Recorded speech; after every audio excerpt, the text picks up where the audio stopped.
hearts is always purifying for whole life, about 60, 70, 80, 40 years, it's functioning. If we just, as a rational human being, just ponder on the things that we have in our body, we have to agree that are we the creator of ourselves? And if we look back to the earth, the planet that we live, this earth is a smallest planet on this universe. Smallest one, not even a dot. Because if you go beyond the earth, we see this earth is not a dot. And this galaxy, there are thousands and millions of galaxies. Every creation of the creator, these thousands and millions of galaxies, the nature is performing accurately without collisions. In a human body, there are more than 3 trillion, as per scientific research says. 3 trillion machines is working every moment. Who is making these machines into functions? The Creator says that look at yourself and you realize that are you the creator or are we the creator? So Quran gives the reasons that how can you are not believing about the Creator. So we can just push forward these simple statements to the person who is not a believer. And then we can ask him to see what things you can see in your eyes. The river, the fish, how many types of fish are there in the world? The trees, the other creations, the animals. And as a rational view, if we just closely look to these creations, just simply the air, that if this air is stopped for a few minutes, we will stop our breathing and we will die. The survival of the living things would not be exist. Who sent this air? So Allah the Almighty says in the Quran, in the 3rd chapter, Surah Al-Imran chapter 3 verse 189 to 191, that it is Allah subhanahu wa ta'ala who sent down the wind. What? So that it can benefit the mankind. So if we just look at the blessings that Allah subhanahu wa ta'ala has given to us to enjoy this precise life, the life that we are passing, the bounty that we are accessing.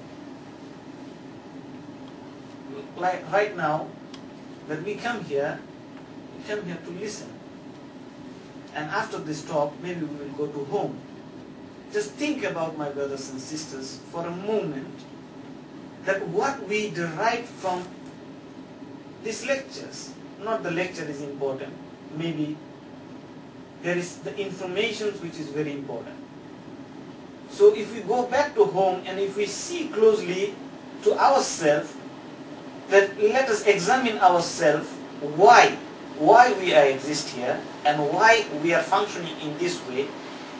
Believe me, the Quran says this is a book for those who think.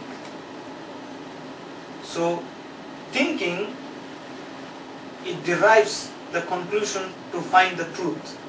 So being a human being with the intellect, because we are a unique creation of Allah subhanahu wa ta'ala, and He gives us intellect. The Quran describes about the human in chapter 95 verse 4 in Surah 10, that لَقَدْ خَلَقْنَا الْإِنسَانَ فِي أَحْسَنِ تَقْوِيمٍ. Allah the Almighty says, I have created the humans with the best of molds, with the best of creations. Why? Because we have been given a free will. The tree, it does not have a free will. It cannot decide that I will not give oxygen, I will give carbon dioxide. And if it does that, the ecological balance and we human beings would not survive in this planet.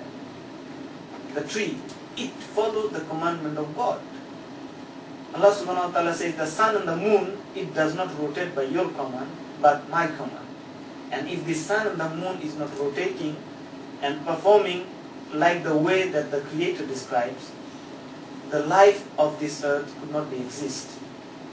Every creation of God, except the man and the jinn, because of their free will, except these two things, all the creation of the Creator is follow His commandments.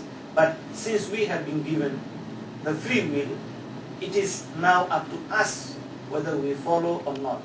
if the human being and the jinns, they follow the commandment of God, then the whole system, all the creations, it functions exactly like the same as the Creator wants. So we now have to do is to submit ourselves to the will of the Creator. That is what He wants. And what is the reason behind that?